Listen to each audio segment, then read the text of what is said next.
Hi, everyone. Happy Friday. Hope y'all are having an amazing day. It's gorgeous outside here in Orlando, Florida. Typical spring weather, but I'm excited to continue our Illumination series. Hopefully you enjoyed the Mind, Body, Spirit series that we just completed. And moving forward, I was really wanting to focus on the nonprofits because, of course, in time of uncertainty, and obviously this is a first for everybody in what we're dealing with, I thought it was important to feature and illuminate some of our nonprofits that are in the area. And one of the organizations that's near and dear to my heart is the Community Hope Center. So I'm happy to welcome Will with the Hope Center. And why don't you start off by telling us, for those that don't know about the Hope Center, a little bit about it? My pleasure. Thank you for having me here today, Vanessa. So the Community Hope Center is a social services organization that works with different populations within our community to help them to set their own goals and find the resources and pathways to meeting those goals. A lot of time that looks like finding, employment or maybe some better employment. A lot of times that looks like finding stable housing and different things like that. So we have a group of staff that we call advocates. We don't use the word case manager with our clients because no one wants to be considered a case whose life is being managed. Yeah. And so those advocates work with the folks that we serve to help them, like I said, figure out what they want. It's really important for us that we honor the choice and the goals of our clients and not what we think is good, because everyone has their own life experiences, and then we help guide them to different things that will help them along the journey to that. We talk about being the passenger in the car. Right. That our clients are the ones driving, and we're in the passenger seat. We got the map. We know some great places to turn, but it's still up to them to make those choices. Yeah, I love how you call them clients, because that was one of the things in getting to know the Community Hope Center I just loved, because you're right, they're not cases. These are human beings that are looking for help. And you guys have absolutely provided that. I mean, give us kind of some numbers in terms of how many folks you guys have helped in Osceola County. Oh, sure. I mean, we started expecting to be a little tiny place. At least that's the word. I wasn't here at the very beginning. And things have just grown and blossomed. I'm pulling up my final stats here so I can make sure I'm not telling you incorrect information. No, thank you. I know the number. I mean, when I went to your the end of year ceremony, I mean, I was just, every year I go, I just cry, because I mean, the folks, their stories, it's just, you guys have such an impact on these folks that come in that are just, they don't know where to turn next, and you guys really help them.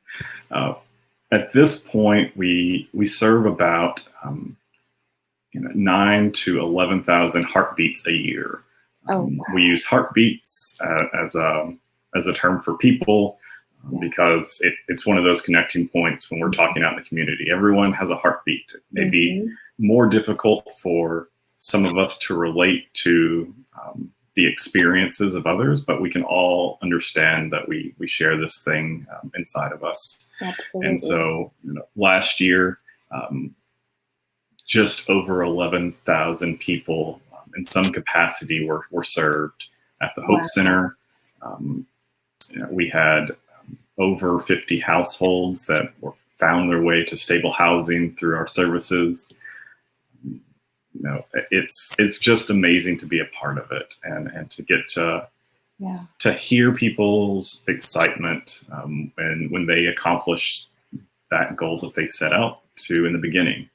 Yeah, I mean, it's amazing to see the process from start to finish with these folks. I mean, it's so encouraging for others to know that they can also accomplish that. They can accomplish their dreams, and you guys are there to help them along the way. Now, I know you guys have been working for quite some time on a building project. So tell us a little bit about that, because that is something that's so exciting. Yes.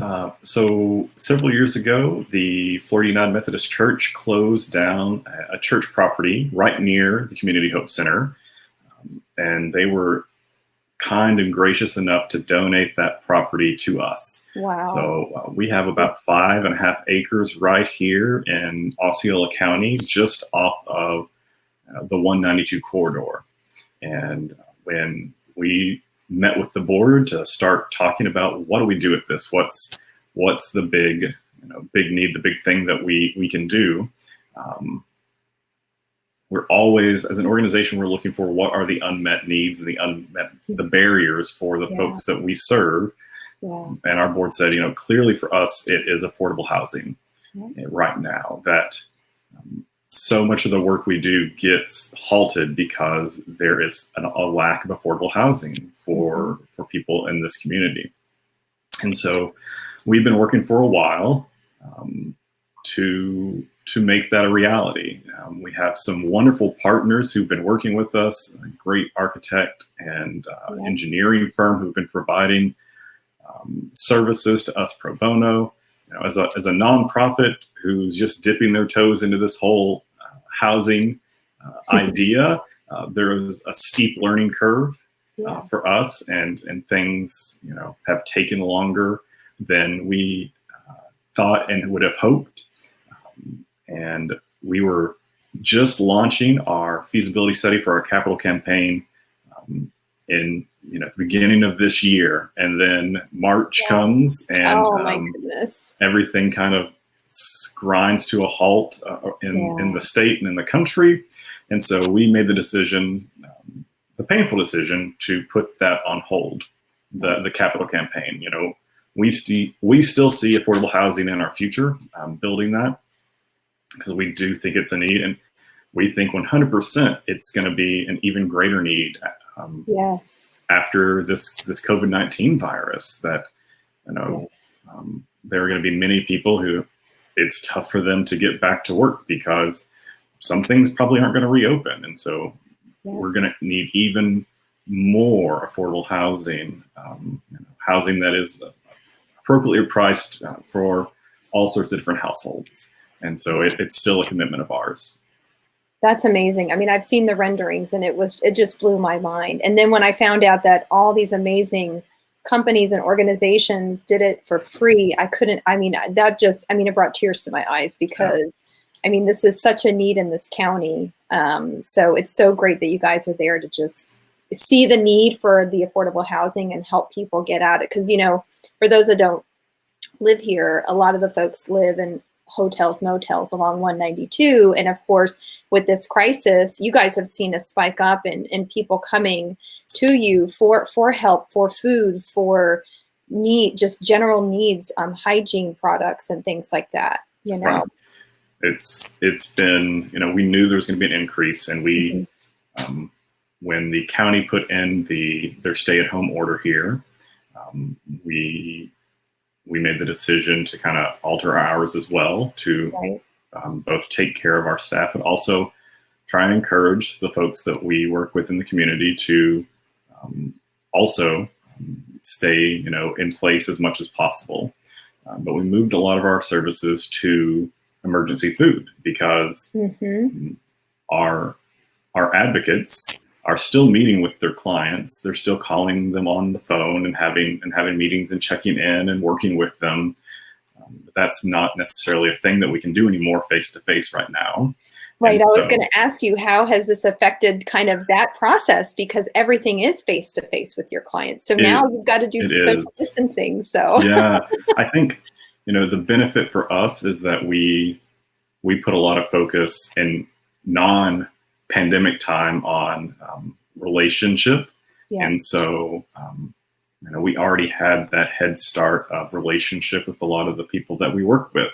Right. And so that's been a benefit when having to move those conversations to a phone or to a digital meeting. There is that rapport already to carry through. Yeah. But we made the decision that a big need right now is food.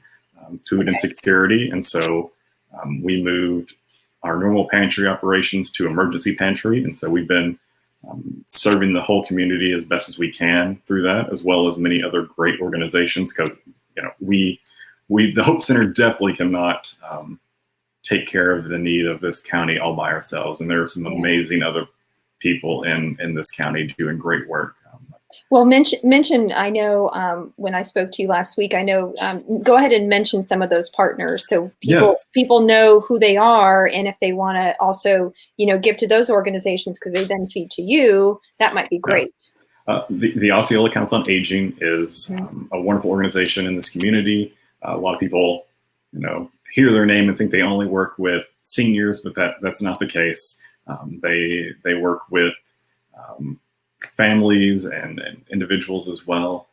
So they are the ones that run the utility assistance program in Osceola County. So they are working to help people pay those utility bills that they can't afford to pay right now.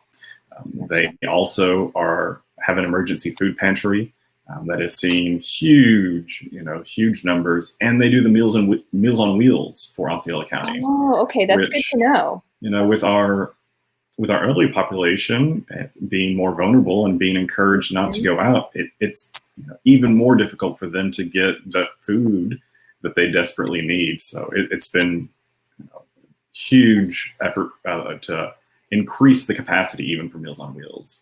Absolutely. Absolutely. Those are some great organizations. So, tell us a little bit about what your so the folks out there watching this video, what is the biggest need that you guys have? So, and then follow up with that on, how could they get that stuff to you? What is the best route?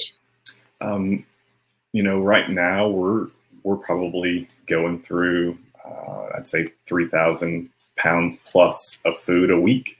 Wow. And so shelf-stable food items that, if they have a pop top, even better, because while we are serving, families and individuals that have been hard hit because they've been furloughed or lost their jobs, we're still serving our community members that started this pandemic experience already in a vulnerable spot, living in the woods or on the street. Right. And, one of the other huge needs is diapers. Okay. You think about, parents with small children and the amount of diapers they need to go through. Oh, yeah. And diapers are not cheap. And so, we want to make sure as much as we can that that's not a worry that parents have during this, is that they don't have to worry about taking care of that need for their children. And the diapers, especially sizes 4, 5, 6, 7, those go fast. I am not a parent, but that seems to be a very common size needs. Yeah, absolutely. Absolutely. Well, we'll put all that information in our, when we go after this is posted, we'll add additional information about that. What is the best, how can they best get that stuff to you guys? Do they drop it off? Do they? Sure. Yeah. The best way, we do have an Amazon, Smile business account. And so we have a wish list set up there. And I don't know the address of it off the top of my head, but I can get that to you to post. Oh, that'd be great. And then I can just post it. So they can just order from there and then it just delivers to you guys? They can order from there and delivers to us. If they're interested in donating in any other way, if they have items around their home, canned foods, or they stocked up and bought some extra and realized that they don't need as much now, they can reach out to us at more info at hope192.com. Okay. That is just kind of our general, for clients information line, as well as people in the community. And one of our staff members will reach back out and help coordinate when they can drop that off. Awesome. That's great. Yeah, we'll put all that information in the little box there. So is there anything else that you can think of? I know you'd mentioned when I talked to Angie too, she had mentioned hygiene, like little hygiene products and things like that might be needed. Hygiene is a huge thing in this pandemic. We want to make sure that people are staying, washing their hands and themselves. And so yes, if you have, um, if you went on vacation, have spare little hygiene Yeah. soaps or shampoos, those are great right now. Yeah, But also full absolutely. size ones too, because if you've got a family of five, it takes a bunch of those little soaps and shampoos to get through. Yeah. Again, a big part for us is just making sure that people um, feel empowered and feel like they have the dignity that they do have. And Yeah. so being able to maintain routine of washing is part of that for us. Yeah. And the other big thing I would say is just not just someone who works at the Community Hope Center, but as a member of this community, is one thing that we can all do is check on the people around us. Mhm. This is a time where people can feel isolated. That it can be easier than to not know when someone in our neighborhood or around us in our community is struggling and has a need. So I think if everyone can just reach out to those that they are nearby to in Mhm. proximity, not physically reach out, but check in on. Um, Yeah. that's a huge help. And then they can always, if they don't know what to do to help with that need, they can always reach out to an organization like us Right. and ask for different resources and help that way. Absolutely. You guys are an amazing resource. And, we love your organization just on a personal level. What you guys are doing is an amazing thing for the community. And I'm so thankful to hear that people are just reaching out and still supporting you and other nonprofits, even in this time where people are being furloughed, losing jobs, things like that. So, again, I just wanted to make sure that we give you guys some extra exposure because we love you guys. And, you know, just please keep it up. And we don't know what we would do if we didn't have you in the community. So we're so thankful. Thank you so much. It is our pleasure to be serving the community. Awesome. Thank you so much, Will. And guys, until next time, we'll see you soon. Take care.